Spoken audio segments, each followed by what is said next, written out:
در این ویدیو به معرفی و بررسی یه ابزار فوق‌العاده در تریدینگ ویو میپردازیم که میتونید باهاش روندهای بازار رو با دقت بیشتری شناسایی کنید و از تغییرات ناگهانی قیمت زودتر از دیگران مطلع بشید. این اندیکاتور با ترکیب تحلیل آماری و شناسایی دقیق حمایت و مقاومت دینامیک شما رو یک قدم جلوتر از نوسانات بازار قرار میده. پیشنهاد میکنم با بنده همراه باشین تا بریم و با این ابزار فوق‌العاده آشنا بشیم.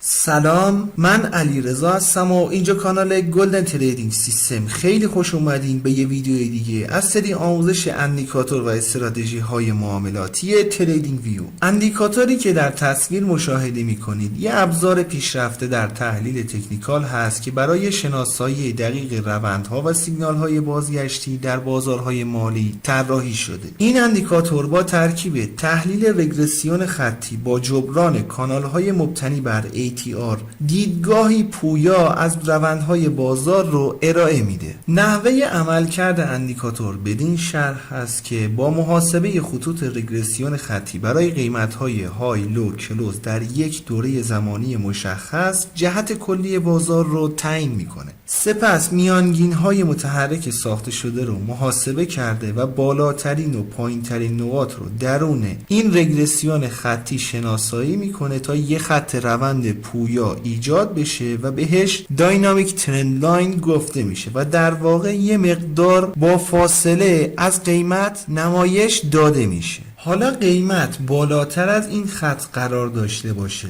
روند و مومنتوم صعودی رو داریم و این خط به رنگ آبی نمایش داده میشه. قیمت پایینتر از این خط قرار داشته باشه، روند و مومنتوم نزولی رو خواهیم داشت و این خط به رنگ قرمز نمایش داده میشه. در وهله بعد اندیکاتور برای اینکه جلوه واضحی از نوسانات بازار رو ارائه بده، کانال هایی رو در بالا و پایین خط روند قرار میده که بر اساس ضریبی از ATR تنظیم میشن و جلوه بصری خاصی رو به اندیکاتور اضافه میکنن. این کانال ها دوستان به علت ساختاری که داره به معامله‌گران کمک میکنه تا مناطق پرپتانسیل حمایت و مقاومت دینامیک رو به صورت بصری مشاهده کنند. اگه خوب دقت کنید مناطقی که مشخص کردیم هنگامی که قیمت به باندها برخوردی رو داشته، قیمت حمایت یا مقاومت شده و در جهت روند قبلی مجدد شروع به حرکت کرده. چند تا نکته مهم رو داریم. ببینید دوستان، نواحی که اندیکاتور با رنگ‌های آبی و قرمز برجسته سازیش کرده، عرض شد خدمتتون که نواحی حمایت و مقاومت دینامیک هستند. حتی حمایت‌ها و مقاومت‌های استاتیکی هم در اغلب موارد شکسته میشن. این باندها که دیگه باندهای دینامیکی هستند و جای خودشون رو دارن. بنابراین نکته‌ای که میخوام خدمتتون عرض کنم، اول اینکه این باندها در شرایطی که بازار روندهای خاص و مناسبی رو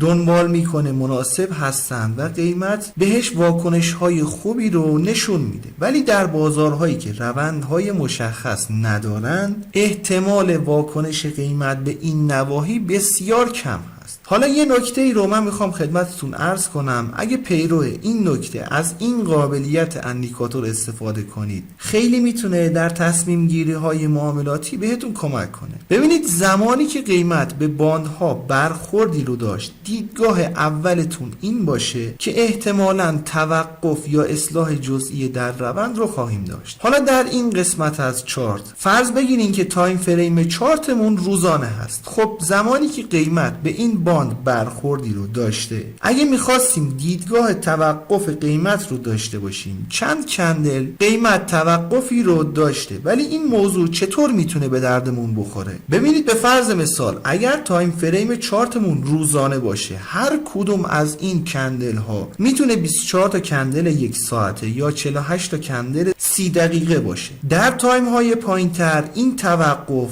یه عدد قابل توجهی هست که میتونه به همون دیدگاه های های مناسبی رو بده و در این جور مناطق اقدام معاملات اسکرپ داشته باشیم، قطعا نتایج مناسبی رو میتونیم باهاش کسب کنیم. حالا در ادامه مثل این مورد روند برگشت که دیدگاه تغییر میکنه، ولی اگه مثل این مثال ها قیمت در جهت روند قبلی خودش حرکت داشت که دیگه خیلی بهتر، میتونیم معاملات مناسبی رو داشته باشیم. بگذاریم هنگام تغییر فاز ترند لاین از صعودی به نزول یا حالا بالعکس، اندیکاتور یه سری لیبل های آبی و قرمز رنگی رو بر روی چارت قرار میده. این لیبل ها دوستان دو قابلیت مهم رو دارن. اول اینکه محل دقیق تغییر فاز روند رو اطلاع میدن. مورد بعدی از این سیگنال ها میتونید به عنوان سیگنال های خرید و فروش مطمئن در جهت روند استفاده کنید. البته این سیگنال ها برای برخی از افرادی که پر ریسک هستن یه مقدار تأخیری به نظر میاد، ولی با کم و زیاد کردن اعدادی که در قسمت تنظیمات اندیکاتور قرار داده شده میتونید این تأخیرها رو به حداقل برسونید که در ادامه ویدیو توضیحات بیشتری رو دربارش خواهیم داد.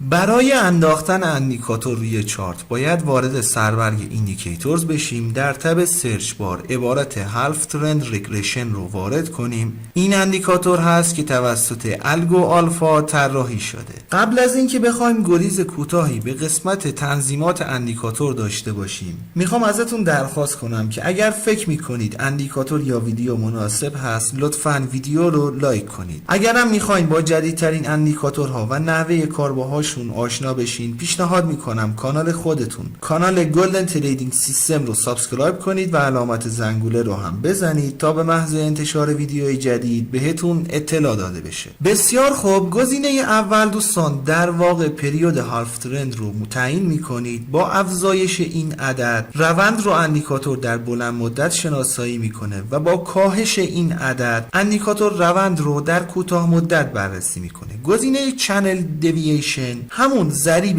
ATR هست که توضیحاتی رو دربارش دادیم. این گزینه دوستان در شناسایی روند اندیکاتور تأثیری نداره. بیشترین تأثیرش برای زمانی هست که قصد داشته باشین از قابلیت حمایت و مقاومت دینامیک اندیکاتور استفاده کنید. این عدد رو بالاتر قرار بدین، فاصله خطوط از هم بیشتر میشه و کانال‌های عریض‌تری رو خواهید داشت. این عدد رو پایین‌تر قرار بدین، کانال‌هایی با ضخامت کمتر رو اندیکاتور بر روی چارت قرار میده. گزینه بعدی در واقع پریود رگرسیون خطی رو مشخص میکنیم که در نحوه محاسبه خطوط میانگین متحرک تاثیر داره. این عدد رو بالاتر قرار بدیم، از داده های بیشتری برای محاسبه میانگین متحرک استفاده میکنه و قاعدتاً نوسانات ریز بازار رو اندیکاتور فیلتر میکنه. این عدد پایینتر قرار داده بشه، حساسیت اندیکاتور نسبت به نوسانات قیمت بالاتر میره و کوچکترین حرکات رو هم اندیکاتور در نظر میگیره.